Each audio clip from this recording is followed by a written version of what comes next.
Good morning. Installation and configuration of network operating system Windows server എന്ന പാഠഭാഗത്തിലെ പ്രായോഗിക പരിശീലനവുമായി ബന്ധപ്പെട്ട കഴിഞ്ഞ ക്ലാസ്സുകളുടെ തുടർച്ചയാണ് നമ്മളിവിടെ ചർച്ച ചെയ്യാൻ പോകുന്നത്. I am Ahmad Kabir from GVHSS Pathirippala. Students, നമ്മൾ കഴിഞ്ഞ ക്ലാസ്സിൽ windows server 2012 operating system configuration പ്രോസസ്സിൻ്റെ ഭാഗമായി ചില കാര്യങ്ങൾ ചെയ്തതായി നിങ്ങൾ ഓർക്കുന്നുണ്ടല്ലോ. ഇവിടെ നമ്മൾ കഴിഞ്ഞ ക്ലാസ്സിൽ 3 റോൾസ് ആൻഡ് ഫീച്ചേഴ്സ് ആഡ് ചെയ്യുകയും തുടർന്ന് plftcp.com എന്ന പേരിൽ ഒരു ഡൊമൈൻ ക്രിയേറ്റ് ചെയ്യുകയും ചെയ്തുവല്ലോ. നമുക്കിതിൽ എന്തൊക്കെ കാര്യങ്ങളാണ് നിർവഹിക്കാനുള്ളത് എന്നറിയാൻ നിങ്ങൾ വളരെ ആകാംക്ഷയോടെ കാത്തിരിക്കുകയായിരിക്കും. എന്നാൽ നമുക്കിവിടെ വളരെ പ്രസക്തമായ 3 ചോദ്യങ്ങൾക്കാണ് ഇന്നത്തെ ക്ലാസ്സിൽ ഉത്തരം കണ്ടെത്തേണ്ടത്. First one, how to add a computer into the domain, and second, how to create a user account, and last one, how to create a group. അതായത് ഒന്നാമതായി എങ്ങനെയാണ് നെറ്റ്വർക്കിലുള്ള ഒരു കമ്പ്യൂട്ടറിനെ ഡൊമൈനിലേക്ക് ആഡ് ചെയ്യുന്നത്, അടുത്തത് എങ്ങനെയാണ് ഒരു യൂസർ അക്കൗണ്ട് ക്രിയേറ്റ് ചെയ്യുന്നത്, അവസാനം എങ്ങനെയാണ് ഒരു സെക്യൂരിറ്റി ഗ്രൂപ്പ് ക്രിയേറ്റ് ചെയ്യുന്നത് തുടങ്ങിയ കാര്യങ്ങൾ നമ്മളിവിടെ മനസ്സിലാക്കേണ്ടതുണ്ട്. ഇവിടെ യൂസർ, കമ്പ്യൂട്ടർ എന്നീ കാര്യങ്ങൾ നിങ്ങൾക്ക് എന്താണെന്ന് മനസ്സിലായിട്ടുണ്ടാകും. എന്നാൽ ഇവിടെ ഗ്രൂപ്പിന് എന്താണ് പ്രസക്തി എന്ന് നിങ്ങൾ ചോദിച്ചേക്കാം. അതായത് നമ്മൾ ഗ്രൂപ്പ് ക്രിയേറ്റ് ചെയ്യുകയും അതിലേക്ക് യൂസേഴ്സിനെ ആഡ് ചെയ്യുകയും ചെയ്യുന്നു, അല്ലെങ്കിൽ മെമ്പേഴ്സിനെ ആഡ് ചെയ്യുന്നു. ഇവിടെ പെർമിഷൻ, സെക്യൂരിറ്റി എന്നീ കാര്യങ്ങൾ ഒരു ഇൻഡിവിജ്വൽ യൂസറിന് അസൈൻ ചെയ്യുന്നതിന് പകരം ഒരു ഗ്രൂപ്പിലേക്ക് അസൈൻ ചെയ്യുകയാണെങ്കിൽ അതായിരിക്കും നെറ്റ്വർക്ക് അഡ്മിനിസ്ട്രേഷന് കൂടുതൽ സൗകര്യപ്രദം. ഇവിടെ നെറ്റ്വർക്കിലുള്ള ഏതെങ്കിലും ഒരു കമ്പ്യൂട്ടറിനെ ഡൊമൈനിലേക്ക് ആഡ് ചെയ്യുന്നതിന് മുൻപായി ഡൊമൈൻസ്, ട്രീസ് ആൻഡ് ഫോറസ്റ്റ് തുടങ്ങിയ ടേമുകളെ പറ്റി ഒരു ലളിതമായ ചർച്ച ആവശ്യമാണ്.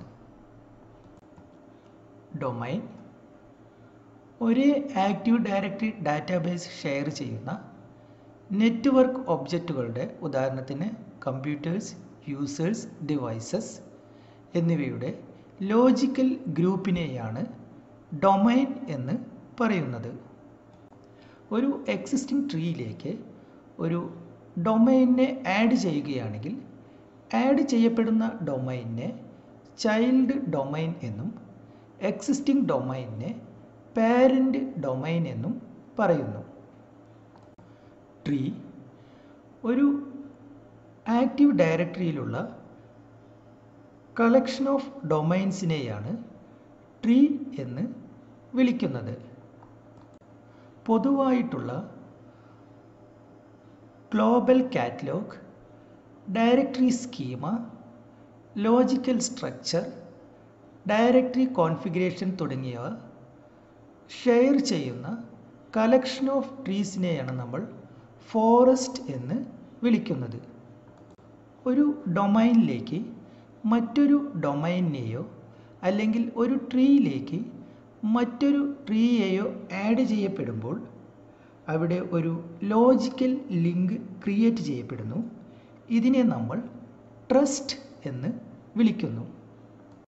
നമ്മൾ ചർച്ച ചെയ്ത ഈ ടേമുകളെല്ലാം ആക്റ്റീവ് ഡയറക്ടറി കൺഫിഗർ ചെയ്യുന്ന സമയത്ത് ചിലരെങ്കിലും ശ്രദ്ധിച്ചിട്ടുണ്ടാകും.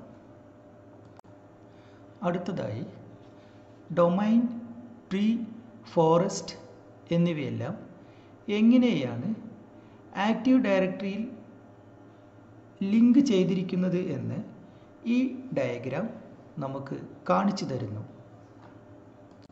ഇവിടെ നിങ്ങൾ ഒരു കാര്യം മനസ്സിലാക്കേണ്ടത് network objects, user, groups and organisational unit എന്നിവയെല്ലാം ആഡ് ചെയ്യപ്പെടുന്നത് ഒരു ഡൊമൈനിലേക്കാണ്.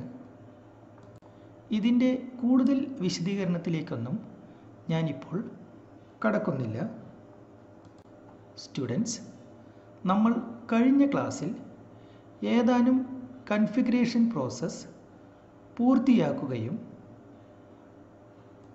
നമ്മുടെ സെർവർ ഓപ്പറേറ്റിംഗ് സിസ്റ്റം അതിൻ്റെ ഏതാനും സർവീസുകൾ പ്രൊവൈഡ് ചെയ്യുന്നതിന് പ്രാപ്തമാവുകയും ചെയ്തിട്ടുണ്ട്. സ്റ്റുഡൻസ്, ഇത്ര നേരം നമ്മൾ ചർച്ച ചെയ്തതിൽ നിന്നും ഇന്ന് ഈ ക്ലാസ്സിൽ നമ്മൾ എന്തൊക്കെ കാര്യങ്ങളാണ് ചെയ്യാൻ പോകുന്നത് എന്നതിനെക്കുറിച്ച് നിങ്ങൾക്ക് ഒരു ഏകദേശ ധാരണ കിട്ടിയല്ലോ. ഇനി നമുക്ക് നമ്മളുടെ പ്രായോഗിക പരിശീലനത്തിലേക്ക് കടക്കാം.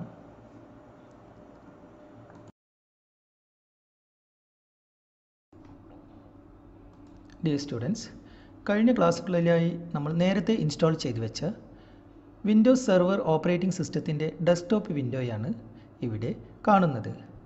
സ്റ്റുഡൻസ്, നമ്മൾ കഴിഞ്ഞ ക്ലാസ്സിൽ windows server operating system configuration പ്രോസസ്സിൻ്റെ ഭാഗമായി ഒരു ഡൊമൈൻ ക്രിയേറ്റ് ചെയ്തിരുന്നതായി നിങ്ങൾ ഓർക്കുന്നുണ്ടല്ലോ.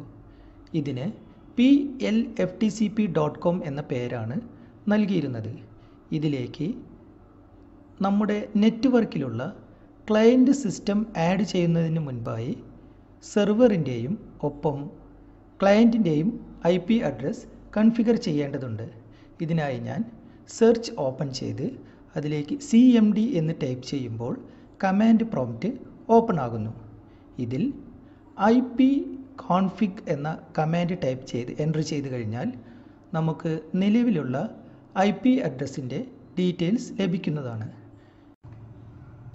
ഇവിടെ ഒരു ഡൈനാമിക് IP അഡ്രസ്സ് അല്ലെങ്കിൽ ഓട്ടോമാറ്റിക്കലി ഒബ്റ്റെയിൻഡ് IP അഡ്രസ്സ് തന്നിരിക്കുന്നു. ഇതിന് നമുക്ക് ഒരു സ്റ്റാറ്റിക് IP അഡ്രസ്സിലേക്ക് മാറ്റേണ്ടതുണ്ട്. ഇതിനായി ഞാൻ ഈ വിൻഡോ ക്ലോസ് ചെയ്തതിന് ശേഷം ഇതിന് താഴെയുള്ള ക്വിക്ക് ലോഞ്ച് ബാറിൽ ഉള്ള നെറ്റ്വർക്ക് ഐക്കണിൽ ക്ലിക്ക് ചെയ്ത് network and sharing center open ചെയ്തതിന് ശേഷം അതിലെ ഈതർനെറ്റ് എന്ന ലിങ്കിൽ ക്ലിക്ക് ചെയ്യുമ്പോൾ വീണ്ടും പ്രോപ്പർട്ടീസ് ക്ലിക്ക് ചെയ്യുന്നു. IP വേർഷൻ 4 സെലക്ട് ചെയ്തതിന് ശേഷം പ്രോപ്പർട്ടീസ് ക്ലിക്ക് ചെയ്യുന്നു. ഇവിടെ രണ്ട് ഓപ്ഷനുകൾ തന്നിരിക്കുന്നു. Obtain an IP address automatically use following IP address. ഇതിൽ use following IP address select ചെയ്യുന്ന ശേഷം ഒരു ലളിതമായ IP അഡ്രസ് സെലക്ട് ചെയ്യുന്നു 10.10.10.10. അതിനുശേഷം സബ്നെറ്റ് മാസ്ക് ഓട്ടോമാറ്റിക്കലി കാൽക്കുലേറ്റ് ചെയ്യപ്പെടുന്നു. ഇതിനുശേഷം പ്രിഫേർഡ് DNS സെർവർ എന്ന സ്ഥലത്ത് 10.10.10.10 എന്ന IP അഡ്രസ് തന്നെ ഞാനിവിടെ സെലക്ട് ചെയ്തിരിക്കുന്നു. അതിനുശേഷം OK എന്ന ബട്ടൺ ക്ലിക്ക് ചെയ്യുന്നു. വീണ്ടും ക്ലോസ് എന്ന ബട്ടൺ ക്ലിക്ക് ചെയ്യുന്നു.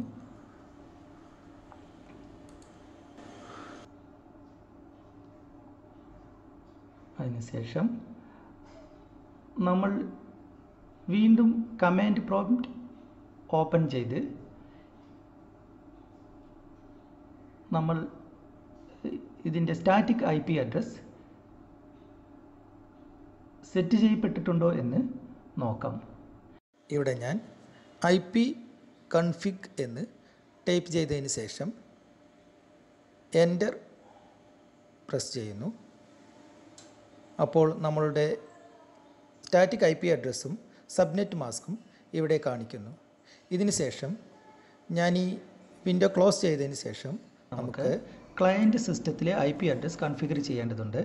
അതിനായി ഞാനിവിടെ നേരത്തെ സ്റ്റാർട്ട് ചെയ്ത് വെച്ചിട്ടുള്ള ക്ലയൻറ്റ് സിസ്റ്റത്തിൻ്റെ ഡെസ്ക്ടോപ്പ് വിൻഡോ ഓപ്പൺ ചെയ്തിരിക്കുന്നു.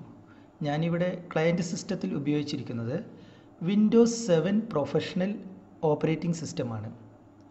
ഇവിടെ ഞാൻ എൻ്റെ സീക്രട്ട് പാസ്വേഡ് എൻ്റർ ചെയ്യുകയാണ്.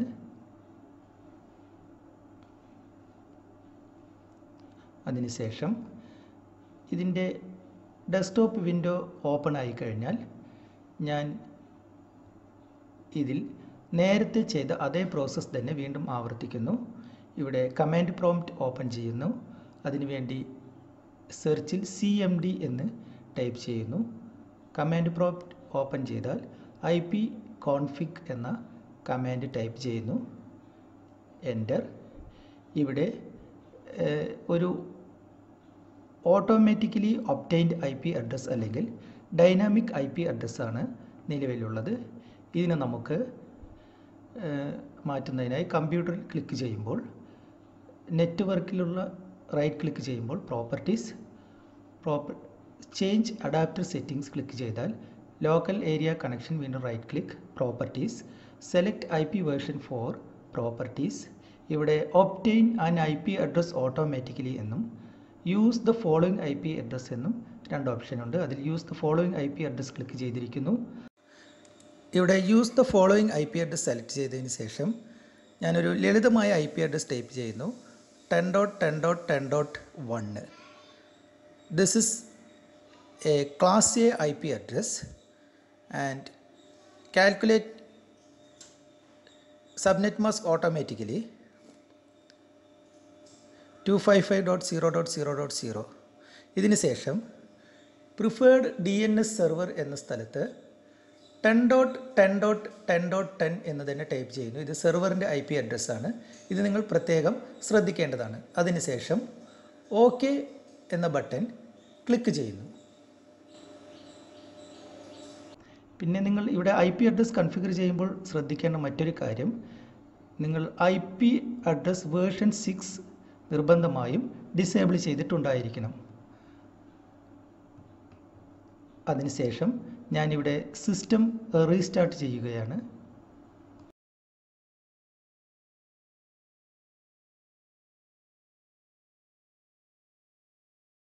സിസ്റ്റം റീസ്റ്റാർട്ട് ചെയ്യാം.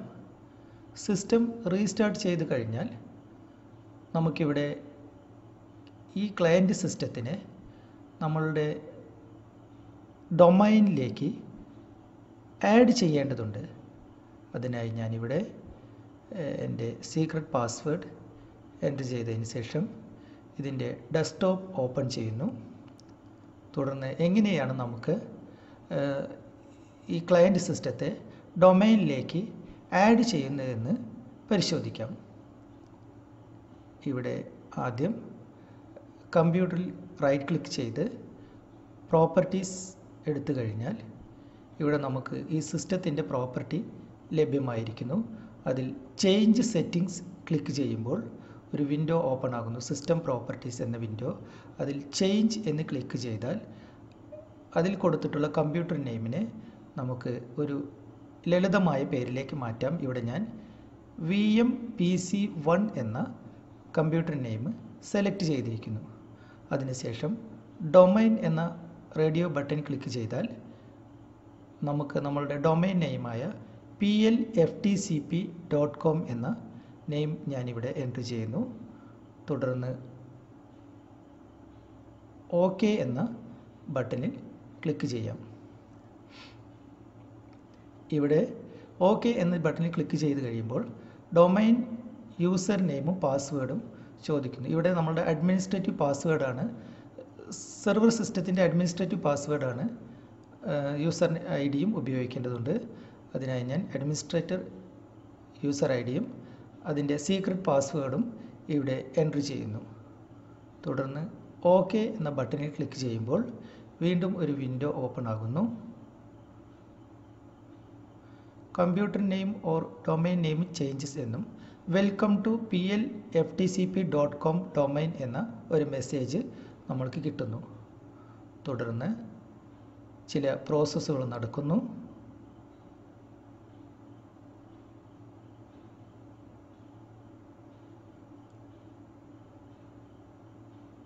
ഇവിടെ ഈ പ്രോസസ്സിന് ശേഷം you must restart your computer to apply these changes. OK click ചെയ്യുന്നു. വീണ്ടും അവിടെ ഒരു വാർണിംഗ് വരുന്നു, changes will take effect after you restart this computer. അതിനുകൊണ്ട് നമ്മൾ കമ്പ്യൂട്ടർ ഇവിടെ റീസ്റ്റാർട്ട് ചെയ്യുന്നു. റീസ്റ്റാർട്ട് നൗ എന്ന ബട്ടൺ ക്ലിക്ക് ചെയ്യുന്നു. അപ്പോൾ നമ്മളുടെ സിസ്റ്റം റീസ്റ്റാർട്ട് ആവുന്നു. തുടർന്ന് നമുക്ക് നമ്മൾ ഡൊമൈനിലേക്ക് ആഡ് ചെയ്യപ്പെട്ടിരിക്കുന്ന ഈ സിസ്റ്റത്തിൽ ഇതിൻ്റെ ഡെസ്ക്ടോപ്പിൽ എന്തൊക്കെ മാറ്റങ്ങളാണ് വന്നിട്ടുള്ളതെന്ന് നമുക്കൊന്ന് നിരീക്ഷിക്കാം. ഇവിടെ സിസ്റ്റം ഓപ്പൺ ചെയ്യുന്നതിന് വേണ്ടി പ്രസ് Ctrl Alt Delete എന്ന മെസ്സേജ് കാണുന്നു. ഇവിടെ ഞാനൊരു ഷോർട്ട് കട്ട് ബട്ടൺ ക്ലിക്ക് ചെയ്യുന്നു. തുടർന്ന് ഞാൻ എൻ്റെ സീക്രട്ട് പാസ്വേഡ് ഇവിടെ എൻ്റർ ചെയ്യുന്നു. ഇവിടെ വന്ന ഒരു മാറ്റം, ഇതിൻ്റെ യൂസർ നെയിം ഫോർമാറ്റ്, ഇതിൽ ഡിസ്പ്ലേ ചെയ്യുന്ന യൂസർ നെയിം ഫോർമാറ്റ് VMPC1/Kabir എന്നതിലേക്ക് മാറിയിരിക്കുന്നു. ഇവിടെ ഞാൻ എൻ്റെ സീക്രട്ട് പാസ്വേഡ് എൻ്റർ ചെയ്യുകയാണ്.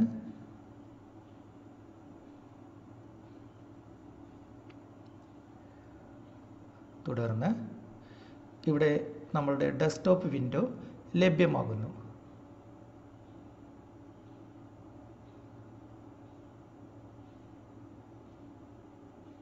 ഇനി നമുക്ക് നമ്മളുടെ വിൻഡോസ് സെർവർ 2012 തിരിച്ചു പോകാം. അവിടെ ടൂൾസ് മെനു ക്ലിക്ക് ചെയ്താൽ അതിൽ active directory users and computers എന്ന ഓപ്ഷനിൽ ക്ലിക്ക് ചെയ്യുമ്പോൾ നമ്മൾക്ക് നമ്മളുടെ plftcp.com എന്ന ഡൊമൈനിൽ താഴെയായി കമ്പ്യൂട്ടേഴ്സ്, യൂസർ നെയിം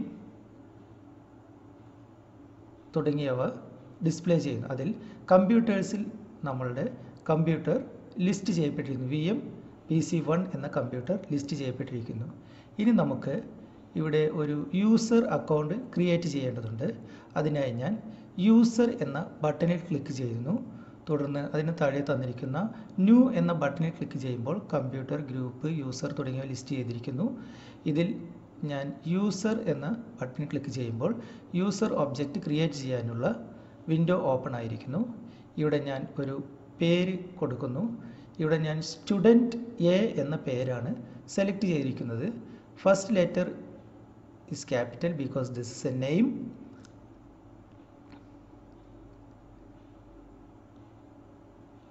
അടുത്തതായി യൂസർ ലോഗിൻ നെയിം ടൈപ്പ് ചെയ്യാനുള്ള സ്പേസ് കാണിക്കുന്നു. ഇവിടെ ഞാൻ സിമ്പിളായി മറ്റുള്ളതെല്ലാം സ്കിപ്പ് ചെയ്യുകയാണ്. സ്റ്റുഡൻറ്റ് എ എന്ന യൂസർ നെയിം ഞാനിവിടെ സെലക്ട് ചെയ്തിരിക്കുന്നു. തുടർന്ന് നെക്സ്റ്റ്. ഇവിടെ പാസ്വേഡ് ടൈപ്പ് ചെയ്യാനുള്ള സ്പേസ് കാണിക്കുന്നു. അതിൽ ഒരു 8 ക്യാരക്ടർ സീക്രട്ട് പാസ്വേഡ് ഞാനിവിടെ ടൈപ്പ് ചെയ്യുന്നു.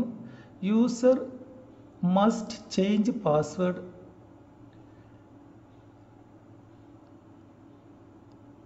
യൂസർ കനോട്ട് ചേഞ്ച് പാസ്വേഡ് എന്നിവയിൽ user cannot change password click ചെയ്യുന്നു.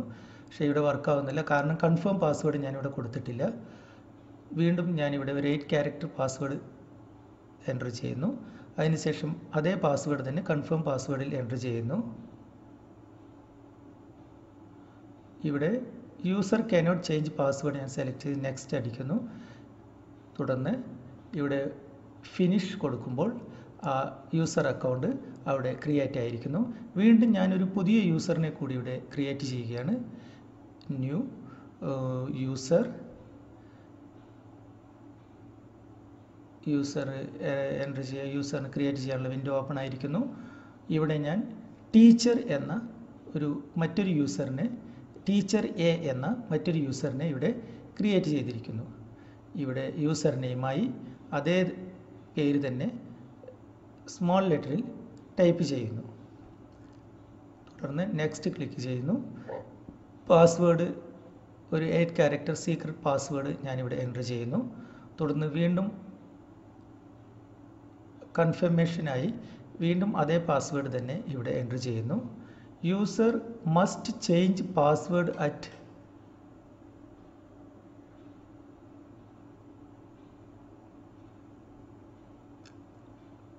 ഇവിടെ അതേ പ്രോസസ്സ് തന്നെ വീണ്ടും ആവർത്തിക്കുന്നു. തുടർന്ന് ഇവിടെ 2 യൂസർ അക്കൗണ്ടുകൾ ക്രിയേറ്റ് ചെയ്യപ്പെട്ടിരിക്കുന്നു. സ്റ്റുഡൻറ്റ് എ, ടീച്ചർ എ എന്നിങ്ങനെ 2 യൂസർ അക്കൗണ്ടുകൾ. ഇനി നമുക്ക് ഈ യൂസർ അക്കൗണ്ട് വെച്ച് നമ്മളുടെ ക്ലയൻറ്റ് സിസ്റ്റത്തിൽ ലോഗിൻ ചെയ്ത് കയറാൻ കഴിയുമോ എന്ന് പരിശോധിക്കേണ്ടതുണ്ട്. അതിനായി ഞാൻ എൻ്റെ വിൻഡോസ് 7 ഓപ്പറേറ്റിംഗ് സിസ്റ്റം ഇൻസ്റ്റാൾ ചെയ്തിട്ടുള്ള നെറ്റ്വർക്കിലുള്ള സിസ്റ്റം ഓപ്പൺ ചെയ്തു. അതിന് ലോഗ് ഓഫ് കൊടുക്കുന്നു. അതിനുശേഷം വീണ്ടും control alt delete key press ചെയ്യാനായി ഷോർട്ട് കട്ട് ബട്ടണിൽ ക്ലിക്ക് ചെയ്യുന്നു. തുടർന്ന് ഇവിടെ ഞാൻ പുതിയ യൂസറിനായി ചേഞ്ച് യൂസർ ബട്ടണിൽ ക്ലിക്ക് ചെയ്തതിന് ശേഷം ഇവിടെ ഞാൻ സ്റ്റുഡൻറ്റ് എ എന്ന യൂസർ നെയിം തന്നെ എൻ്റർ ചെയ്യുന്നു. തുടർന്ന് അതിൻ്റെ സീക്രട്ട് പാസ്വേഡ് നേരത്തെ ക്രിയേറ്റ് ചെയ്യുമ്പോൾ കൊടുത്ത സീക്രട്ട് പാസ്വേഡ് ഇവിടെ എൻ്റർ ചെയ്യുന്നു. തുടർന്ന് ലോഗിൻ ബട്ടൺ ക്ലിക്ക് ചെയ്യുമ്പോൾ അതിൻ്റെ ഡെസ്ക്ടോപ്പ് വിൻഡോ രൂപപ്പെടുത്തുന്നു. തുടർന്ന് അതിൻ്റെ ഡെസ്ക്ടോപ്പ് വിൻഡോ ഇവിടെ ഓപ്പൺ ആകുന്നു. അപ്പോൾ നമ്മളിവിടെ ഒരു യൂസർ അക്കൗണ്ട് സക്സസ്ഫുള്ളി ക്രിയേറ്റ് ചെയ്യപ്പെട്ടിരിക്കുന്നു.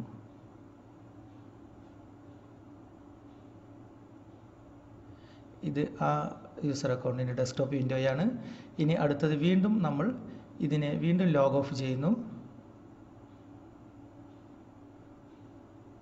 പുതിയ ടീച്ചർ എന്നുള്ള യൂസർ അക്കൗണ്ട് ക്രിയേറ്റ് ചെയ്യപ്പെട്ടിട്ടുണ്ടോ എന്ന് പരിശോധിക്കാനായി ഇവിടെ വീണ്ടും സ്വിച്ച് യൂസർ എന്ന ബട്ടണിൽ ക്ലിക്ക് ചെയ്യുന്നു. ഇവിടെ ഡിഫോൾട്ടായി സ്റ്റുഡൻറ്റ് എ എന്ന യൂസറെയാണ് കാണിക്കുന്നത്. ഇവിടെ അതർ യൂസർ എന്ന ബട്ടണിൽ ക്ലിക്ക് ചെയ്യുന്നു. വീണ്ടും ടീച്ചർ എ എന്ന യൂസർ നെയിം ഞാനിവിടെ എൻ്റർ ചെയ്യുന്നു. അതിൻ്റെ സീക്രട്ട് പാസ്വേഡ് എൻ്റർ ചെയ്യുന്നു. തുടർന്ന് ലോഗിൻ കൊടുക്കുന്നു. ഇവിടെ വീണ്ടും പുതിയ യൂസർ അക്കൗണ്ട് വേണ്ടിയുള്ള ഡെസ്ക്ടോപ്പിൻ്റെ പ്രിപ്പയർ ചെയ്യപ്പെടുന്നു. സ്റ്റുഡൻസ്, അടുത്തതായി നമുക്ക് അഡ്മിനിസ്ട്രേറ്റീവ് ഗ്രൂപ്പ്സ് എങ്ങനെയാണ് ക്രിയേറ്റ് ചെയ്യുന്നതെന്ന് നോക്കാം. അതിനായി വിൻഡോസ് സെർവർ മാനേജർ ഓപ്പൺ ചെയ്ത് അതിലെ ടൂൾസിൽ ക്ലിക്ക് ചെയ്യുമ്പോൾ active directory users and computers എന്ന മെനു സെലക്ട് ചെയ്ത് കഴിഞ്ഞാൽ അതിൽ നമ്മളുടെ plftcp.com എന്ന ഡൊമൈനിന് താഴെയായി ലിസ്റ്റ് ചെയ്യപ്പെട്ടിരിക്കുന്ന കമ്പ്യൂട്ടേഴ്സ്, യൂസേഴ്സ് തുടങ്ങിയവ കാണാം. ഇവിടെ യൂസേഴ്സ് സെലക്ട് ചെയ്താൽ അതിൽ കുറേ ഡീഫോൾട്ട് ഗ്രൂപ്പുകൾ ലിസ്റ്റ് ചെയ്തിരിക്കുന്നതായി കാണാം. മാത്രമല്ല അതിൽ യൂസേഴ്സും ലിസ്റ്റ് ചെയ്യപ്പെട്ടിരിക്കുന്നു.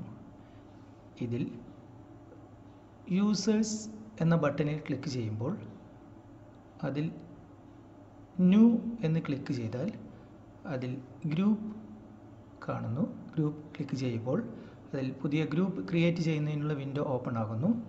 ഇവിടെ ഞാൻ 2 ഗ്രൂപ്പുകളാണ് ക്രിയേറ്റ് ചെയ്യാൻ ഉദ്ദേശിക്കുന്നത്. ഒന്ന് സ്റ്റുഡൻറ്റ് എന്നൊരു ഗ്രൂപ്പ് സ്റ്റുഡൻസിന് വേണ്ടിയും മറ്റേത് ടീച്ചർ എന്നൊരു ഗ്രൂപ്പ് ടീച്ചേഴ്സിന് വേണ്ടിയും. ഇവിടെ ഞാൻ ക്രിയേറ്റ് സ്റ്റുഡൻറ്റ് എന്ന് ടൈപ്പ് ചെയ്തതിന് ശേഷം ഓക്കെ എന്ന ബട്ടണിൽ ക്ലിക്ക് ചെയ്യുമ്പോൾ അവിടെ ഗ്രൂപ്പ് ക്രിയേറ്റ് ചെയ്യപ്പെട്ടതായി കാണാം. ഇനി വീണ്ടും ഞാൻ മറ്റൊരു ഗ്രൂപ്പ് കൂടി ഇവിടെ ക്രിയേറ്റ് ചെയ്യുന്നതിനായി ന്യൂ എന്ന ബട്ടണിൽ ക്ലിക്ക് ചെയ്തതിന് ശേഷം ഗ്രൂപ്പ് ക്ലിക്ക് ചെയ്യുമ്പോൾ അതിൽ പുതിയ ഗ്രൂപ്പ് എൻ്റർ ചെയ്യാനുള്ള സ്പേസ് കാണിക്കുന്നു. അതിൽ ടീച്ചർ എന്ന ഒരു പുതിയ ഗ്രൂപ്പ് കൂടെ ഞാനിവിടെ ക്രിയേറ്റ് ചെയ്യുകയാണ്. അതിനുശേഷം ഓക്കെ എന്ന ബട്ടൺ ക്ലിക്ക് ചെയ്യുമ്പോൾ പുതിയ ഒരു ഗ്രൂപ്പ് കൂടെ അവിടെ ക്രിയേറ്റ് ചെയ്യപ്പെട്ടതായി കാണിക്കുന്നു. അടുത്തതായി ഈ ഗ്രൂപ്പിലേക്ക് എങ്ങനെയാണ് നമ്മൾ യൂസേഴ്സിനെ ആഡ് ചെയ്യുന്നതെന്ന് നോക്കാം. അതിനായി ആ സ്റ്റുഡൻറ്റ് എന്ന ഗ്രൂപ്പിൽ ക്ലിക്ക് ചെയ്യുമ്പോൾ അവിടെ ഒരു വിൻഡോ ഓപ്പൺ ആകുന്നു.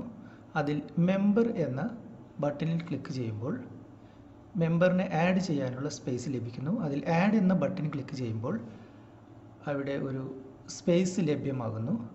അതിൽ ഞാൻ ആഡ് ചെയ്യാൻ പോകുന്ന യൂസറിൻ്റെ പേര് ടൈപ്പ് ചെയ്ത് കഴിഞ്ഞാൽ അതിൽ ചെക്ക് നെയിം എന്ന ബട്ടണിൽ ക്ലിക്ക് ചെയ്യുമ്പോൾ നമുക്കതിൻ്റെ പൂർണ്ണമായ നെയിം ലഭിക്കുന്നു. ഓക്കെ ക്ലിക്ക് ചെയ്താൽ അവിടെ അപ്ലൈ ഓക്കെ എന്നിങ്ങനെ ക്ലിക്ക് ചെയ്യുന്നു. അടുത്തതായി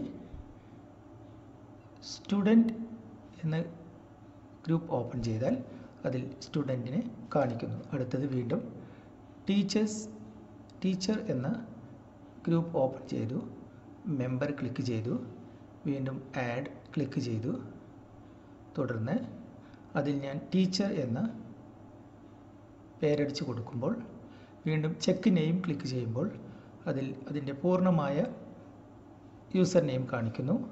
വീണ്ടും ഞാനതിൽ ഓക്കെ എന്ന് ക്ലിക്ക് ചെയ്യുമ്പോൾ ടീച്ചർ എ എന്ന യൂസർ ഇതിലേക്ക് ആഡ് ചെയ്യപ്പെട്ടതായി കാണാം. വീണ്ടും അപ്ലൈ ഓക്കെ എന്ന് കൊടുക്കുന്നു. ഇവിടെ 2 ഗ്രൂപ്പുകൾ ക്രിയേറ്റ് ചെയ്യപ്പെട്ടിരിക്കുന്നു. അതിലേക്ക് നമ്മൾ ഓരോ യൂസറിനെ വെച്ച് ആഡ് ചെയ്യുകയും ചെയ്തിരിക്കുന്നു. ഇനി ഇവിടെ എന്തിനാണ് നമ്മൾ ഈ യൂസറിനെ ഗ്രൂപ്പിലേക്ക് ആഡ് ചെയ്തതെന്ന് നോക്കാം. ഇത് യൂസറിനെ വളരെ എളുപ്പത്തിൽ അഡ്മിനിസ്ട്രേറ്റ് ചെയ്യുന്നതിന് വേണ്ടിയാണ് ഇങ്ങനെ ചെയ്യുന്നത്. സ്റ്റുഡൻസ്, നമുക്കറിയാം ഏതൊരു കൺഫിഗറേഷൻ പ്രോസസ്സിന് ശേഷവും നമ്മുടെ സെർവർ റീസ്റ്റാർട്ട് ചെയ്യേണ്ടതുണ്ട്. ഞാനിവിടെ റീസ്റ്റാർട്ട് ചെയ്യുന്നതിന് പകരം ഷട്ട് ഡൗൺ ആണ് ചെയ്യുന്നത്. അതിനായി ഞാനിവിടെ സെലക്ട് ചെയ്യുന്നത് ഓപ്പറേറ്റിംഗ് സിസ്റ്റം റീകൺഫിഗറേഷൻ പ്ലാൻഡ് എന്ന ഓപ്ഷനാണ്. അപ്പോൾ സ്റ്റുഡൻസ്, ഇതോടുകൂടി ഈ ക്ലാസ് ഇവിടെ പൂർണ്ണമാവുകയാണ്. I am Ahmad Kabir from GVHSS Pathirippala. Thank U.